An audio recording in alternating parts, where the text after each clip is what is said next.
శ్రోతలందరికీ నమస్కారం. కథా జగతికి స్వాగతం. ఇప్పుడు శ్రీ గడ్డం దేవి ప్రసాద్ గారు రచించిన పాన్ ఇండియా సినిమా అనే హాస్య కథని మీకు వినిపించబోతున్నాను. ఈ కథ 2025 ఆగస్టు 15 సహరి వీక్లీలో ప్రచురింపబడింది. ఇక కథలోకి వెళదామా మరి. హఠాత్తుగా వచ్చిపడిన తుఫానులో పెళమంటూ కూకటి వేళ్లతో సహా విరిగి పడుతూ మహావృక్షాలు చేసే ఆర్తనాదాల్లాంటి శబ్దాలు వినిపించాయి. స్టీరియో సౌండ్ బాక్సులు వాటిని మరింతగా హెచ్చు చేస్తుంటే పిశాచాల్లాంటి మూకతో బేతాళుడు లాంటి వాడొకడు చిత్ర విచిత్రమైన మారణాయుధాలతో తెరపై ప్రత్యక్షమయ్యాడు. వచ్చి రాగానే వాడు తన ప్రత్యేక ఆయుధంతో అక్కడున్న వారిపై అగ్నివర్షం కురిపించాడు. తమ నాయకుడిని చూసి వాడి అనుచరులు దొరికిన వారిని రకరకాలుగా విన్యాసాలు చేస్తూ చితకబాదసాగారు. ఇంతలో జురపాల జుట్టు, సన్నటి గడ్డంతో మాసిపోయిన బట్టలు అస్తవ్యస్తంగా వేసుకున్న వాడొకడు వచ్చాడు. ఈసారి అగ్నిపర్వతాలు పేలుతున్నట్టు నేపథ్య సంగీతం వస్తూ ఉంటే ఎడమ చేతిలోని పిస్తోలు నుండి తూటాల వర్షం కురిపిస్తూ కుడి చేతిలోని గండ్రగొడ్డలి వంటి ఆయుధంతో ఆ మూకపై విరుచుకుపడ్డాడు.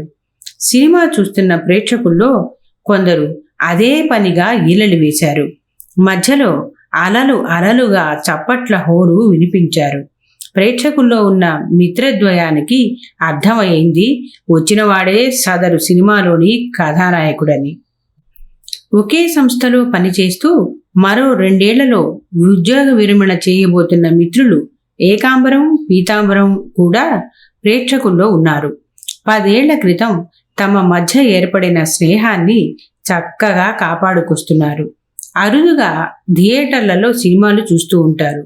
ఈ సినిమా ఏదో వసూళ్ల సునామీ సృష్టిస్తోందని విని చిత్రం చూద్దామని ఇద్దరు ద్విచక్ర వాహనం పైన వచ్చారు. తెరపైన హీరో ధాటికి తట్టుకోలేక పిశాచాల గుంపు దౌడు తీసింది. గర్జిస్తూ కేకలేస్తూ హీరో వారి వెంటబడిపోయాడు. దృశ్యం మారి విరబోసుకున్న జుట్టుని చేతివేళ్లతో సవరిస్తూ బిగుతైన పుట్టిబట్టలు వేసుకున్న యువతి ప్రత్యక్షమైంది. 5-6 చెరులు పరివేష్టితమై ఉండగా మోకాళ్ల పైభాగం వరకు నగ్నంగా ఉన్న కాళ్ళని ఒకదానిపైన ఒకటి వేసుకొని బల్లకి దగ్గరగా కూర్చొని ఉంది. ఒక్కడుగా వచ్చి రౌడీ మూకను ఎదుర్కొంటున్న అతగాడే తన హీమ్యాన్ అని అంటూ లక్క పిడగత నోటితో నంగిగా ఏదో మైకంలో ఉన్నట్టు మిత్రురాలితో అన్నది. అనటమే కాదు, వెంటనే సదరు హీరోను తీసుకొని తన ఒంటిపైనున్న పేలికల బట్టలు గాలికి ఎదురుగుతుండగా కలలోకి లాక్కెళ్ళిపోయింది. మూలుగుల్లాంటి శబ్దాలు నేపథ్య సంగీతంగా వస్తూ ఉంటే పాటలాంటిది పాడటం ఆరంభించింది. ఆమె కలకి అంతరాయం కలిగిస్తూ సైలెన్సర్ పీకివేయబడిన యుద్ధ ట్యాంకు లాంటి భారీ ద్విచక్ర వాహనం పైన భీకరమైన శబ్దం చేస్తూ వచ్చి ఎదురుగా నిలబడ్డాడు హీరో. మీలాంటి సభ్యతా సంస్కారం ఉన్న వాళ్ళు ఇలాంటి చోట్లకు రాకూడదు మేడం, మీరందరూ ఇక్కడి నుంచి వెళ్ళిపోతేనే మంచిది అని అంటుంటే ఆ అమ్మాయి ఇలాంటి మంచి మాటలు తనకు ఇదివరకు ఎవ్వరూ చెప్పలేదన్నట్టు అతని వైపు ఆరాధనతో చూసింది. ఈ దృశ్యాలకి తోడుగా నక్కలు సన్నగా ఊళలు వేస్తున్నట్టు నేపథ్య సంగీతం తోడైంది. ఇంతవరకు జరిగిన సినిమా నీకేమైనా అర్థమైందా? వీళ్ళంతా ఎందుకలా పిచ్చి పిచ్చిగా కొట్టుకుంటున్నారో తల తిప్పి పీతాంబరాన్ని అడిగాడు ఏకాంబరం. ఇదే ప్రశ్న నిన్ను అడగాలని ఇందాక నుంచి అనుకుంటున్నా, ఇంతలో నువ్వే అడిగావు అన్నాడు తల గోకుంటూ పీతాంబరం. ఇంతలో గుండెలు అవిసిపోయేలా గుడ్లగూబలు గుంపుగా అరిచినట్టు సంగీతం వినిపించింది. తెరపైకి దృష్టి మరల్చిన మిత్రులకు ఏదో నల్లని ఆకారం దూరంగా కనిపించింది. అది శబ్దం చేయకుండా నేరుగా హీరోయిన్లు ఉన్న చోటుకు వచ్చి నేలపైన దిగింది. అందులో నుంచి ఒక విచిత్ర వ్యక్తి బయటకు వచ్చి హీరోయిన్ చేయి పట్టుకొని తన వాహనం వైపు లాక్కెళ్లసాగాడు. అడ్డుపడ్డ హీరో ముఖం మీద అరచేతితో బలంగా చరిచాడు. దాంతో కళ్ళు బైర్లు గమ్మి నేలపై వెల్లకిలా పడిపోయాడు. అతని కళ్ళ ముందు గత జన్మ తాలూకు సంగతులేవో కదలాడసాగాయి. కథన రంగంలో తాను విల్లంబులు ధరించి గుర్రాల సకిలింపుల ఏనుగుల గీంకారాల నడుమ రథంపై నిలబడి ఒకవైపు వీరోచితంగా పోరాడుతుంటే, తమ సైన్యాధ్యక్షుడు తన ప్రేయసిని బలవంతంగా తీసుకుపోతున్న దృశ్యం కనిపిస్తుండగా స్పృహ కోల్పోయాడు. వెల్లకిలా పడి ఉన్న అతన్ని మరో గ్యాంగ్ వచ్చి చుట్టుముట్టింది. ఒకడు హీరో ముఖం మీద తన అరచేత్తో గట్టిగా చరిచాడు. వెంటనే స్పృహ రావడమే కాకుండా ఈ జన్మ స్మృతిలోకి వచ్చేశాడు. కళ్ళు మెల్లగా తెరిచి చేతికి దగ్గరగా పడి ఉన్న తన ఆయుధాన్ని తీసుకున్నాడు. హఠాత్తుగా పైకి లేచి చిత్రమైన పోరాటం చేస్తూ తనని చుట్టుముట్టిన వారిని పీనుగుల పెంటగా మార్చేశాడు. సినిమా చూస్తున్న మిత్రులిద్దరూ ఒకరినొకరు కళ్ళతో సైగ చేసుకున్నారు. ఒక్కసారిగా లేచి నిలబడి ద్వారం వైపు అడుగులేశారు. మూసి ఉన్న తలుపుని లాగాడు పీతాంబరం. సినిమా చూస్తున్న వాళ్ళు లేచి పారిపోకుండా తలుపులు గట్టిగా బిగించినట్టున్నారు, రావటం లేదు అన్నాడు. మరో లెక్క లాగి చూడు ఏకాంబరం అంటే అలాగే లాగి తెరుచుకున్న ద్వారం నుండి ఇద్దరు బయటపడ్డారు. సినిమా సగం కూడా కాని సమయంలో బయటకొచ్చిన వాళ్ల వైపు గేటు దగ్గర ఉన్నవాడు ఏమైంది సారు అంటూ వచ్చాడు. ఏకాంబరం ఏమీ లేదబ్బాయి, మా ఇద్దరికి హఠాత్తుగా సుస్థి చేసినట్టుంది. ఇక్కడే ఉంటే ఇబ్బంది ఎక్కువయి మా ప్రాణాలు పోయి సినిమాకు వచ్చిన శవాలు అనే వార్త వైరల్ అయితే థియేటర్ వారికి కూడా ఇబ్బంది కదా. అందుకని నువ్వు కాస్త గేటు తీస్తే మేము త్వరగా ఏదైనా హాస్పిటల్కి వెళ్తాం బాబు అన్నాడు ఏకాంబరం. వాడు శవాలు అన్న మాట విని ఉలిక్కిపడి మార్చి ఇద్దరిని అయోమయంగా చూశాడు.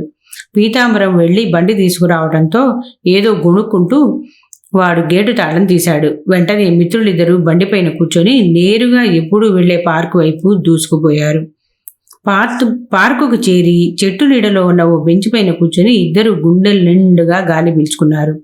ఆ పాన్ ఇండియా సినిమా ఏమిటో, సొట్టలు పడిన పాత బోగులను బోర్లించి దబా బాధితే వచ్చే శబ్దం లాంటి ఆ సంగీతం ఏమిటో, అర్థం పర్థం లేకుండా ఎందుకు కొట్టుకుంటున్నారో, ముఖం మీద కొడితే స్పృహ కోల్పోవటం, తెలివి రావటం ఏమిటో. సెలవు రోజు నెమ్మదిగా ఇంట్లో ఉండక చిత్రానికి వెళ్ళి సినిమా అంటేనే మనం జడుచుకోవటం ఏమిటో అని నిట్టూర్చాడు ఏకాంబరం. ఎప్పుడూ అన్నం ఏం తింటానులే అనుకుని లేక రెస్టారెంట్కి వెళ్ళి ఓ పూట తిన్న పాపానికి పొట్టలో గడబిడలు మొదలయ్యి ఇబ్బంది పడినట్టుంది మన పరిస్థితి పీతాంబరం అన్నాడు. మొత్తం మీద ఏదోలా బయటపడ్డాం. ఇప్పటి సినిమా పాటలే కాదు మాటలు అర్థం కావటం లేదబ్బా. ఏకాంబరం అన్నదానికి పీతాంబరం, ఈ సినిమాలు 5 భాషల్లో విడుదల చేస్తున్నారు కదా, అందుకని అన్ని భాషల పదాలతో మాట్లాడుతూ రాస్తారేమో అన్నాడు. అయ్యుండొచ్చు. మనం చిత్రం చివరిదాకా చూసుంటే విఠలాచార్య గారి ప్రపంచాన్ని విచిత్ర లోకంతో ముడిపెట్టడం చూడలేక నిజంగానే మనం శవాలయ్యేవాళ్ళమేమో.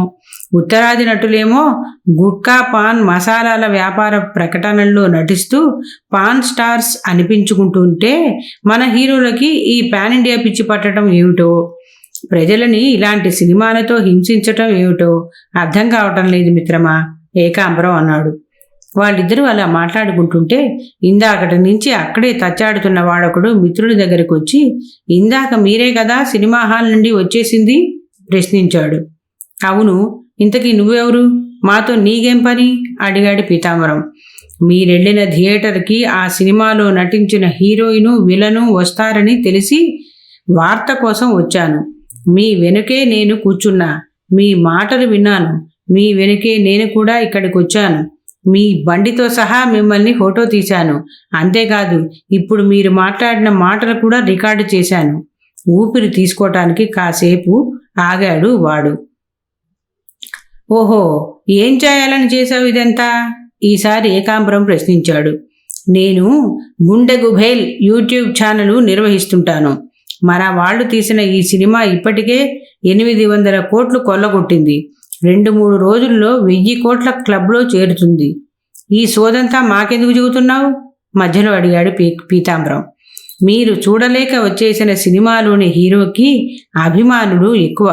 వాళ్ళు ఈ చిత్ర విజయానికి ఊరువాడ సంబరాలు చేసుకోవడమే కాదు, ఇది 1000 కోట్లు వసూలు చేసినట్టు పోస్టర్ కూడా తయారు చేసి కూర్చున్నారు.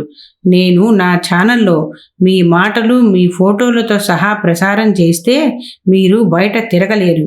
మీ బండి నెంబరు ప్లేటు చూసి అడ్రస్ కనుక్కొని ఫ్యాన్స్ మీ ఇంటికే వచ్చి మీ ఇల్లు గుల్ల చేస్తారు. ఇదంతా ప్రసారం కారాదని అనుకుంటే మీరు 20,000 లేదా కనీసం 15,000 నాకు ఇవ్వండి. చాలా ఆ డబ్బు, ఇంకా కావాలంటే అడుగు. ఏకాంబరం అడిగిన తీరికి కోపం వచ్చింది వాడికి. మీలాంటి వారిని ఎలా దారికి తెచ్చుకోవాలో నాకు తెలుసు. ఇదివరలో నేను 10 ఏళ్ళు గుండె చప్పుడు పత్రికలో పనిచేశాను. విలేకరులకు కూడా ఈ వార్త ఇస్తే అన్ని పేపర్లలో వచ్చేస్తుంది అంటూ ఇంకా వాడు ఏదో చెప్పబోతూ ఉంటే, నువ్వు అడిగిన డబ్బులు ఎస్ఐ చేత ఇప్పించమంటావా లేక ఎస్పీ డిఎస్పీ చేతుల మీదుగానా? పీతాంబరం అడిగాడు. ఏం సార్ తమాషా చేస్తున్నారా? అబ్బే, విలేఖరివి, పైగా గుండె గుబేల్ ఛానల్ గాడివి, నీతో సమాషాలా? ఇప్పుడు నువ్వు మాతో మాట్లాడిన మాటలు రికార్డు చేశాం నీ ఫోటోతో సహా, ఏకాంబరం అన్నాడు. నన్నే బ్లాక్మెయిల్ చేస్తున్నారా? పెద్ద పెద్ద మాటలెందుకు గాని ఇంతకు మేమెవరమో తెలుసా అంటూ ఇద్దరు తమ గుర్తింపు కార్డులు చూపెట్టారు వాడికి. వారిద్దరూ పోలీస్ కమిషనరేట్లోని వైర్లెస్ స్టేషన్లో పనిచేస్తున్నారని గ్రహించి భయంగా వారి వైపు చూశాడు. కూర్చొని ఇప్పుడు చెప్పరా, నువ్వు అడిగిన మొత్తం చాలా లేక ఇంకా ఎక్కువగా ఎవరి చేతనైనా ఇప్పించమంటావా? ఏమిటి కంగారుగా చూస్తూ నిలుచుండిపోయావు? ఇప్పుడు నీ గుండె గుభేల్మన్నదా అన్నాడు పీతాంబరం. సార్ తప్పైపోయింది సార్, నన్ను వదిలేయండి సార్, ఇంకెప్పుడు ఇలా చేయను, మీ కాళ్ళు పట్టుకుంటాను వాడంటుంటే వాళ్ళని లాగి పక్కన కూర్చోబెట్టాడు. ఇంతలో చెరుకు రసం అమ్మేవాడు పార్కు చుట్టూ తిరుగుతూ కనిపించాడు. రేయ్, నీ వివరాలన్నీ మా దగ్గర ఉన్నాయి. ఇంకోసారి వెధవ పని చేసినట్టు మాకు తెలిసిందో ఏం జరుగుతుందో తెలుసు కదా, ఏకాంబరం అన్నాడు. ముందు నిమ్మరసం అల్లం రసం కలిసిన చెరుకు రసం కొనుక్కొని తాగి కంగారు తగ్గినాక జాగ్రత్తగా వెళ్ళు. లేకపోతే బండిని నడుపుతూ దేనికో గుద్దేసుకుంటే నీ గుండె గుభేల్మనటమే కాదు పగిలిపోయాను అన్నాడు పీతాంబరం మిత్రునితో పాటు పైకి లేస్తూ. కథ సమాప్తం. ఈ కథ మీకు నచ్చినట్లయితే లైక్ చేయండి, షేర్ చేయండి, కామెంట్ చేయండి. అలాగే తప్పకుండా సబ్స్క్రైబ్ చేస్తారు కదూ. మరి ఉంటానండి, మీ భాగవతుల పద్మ.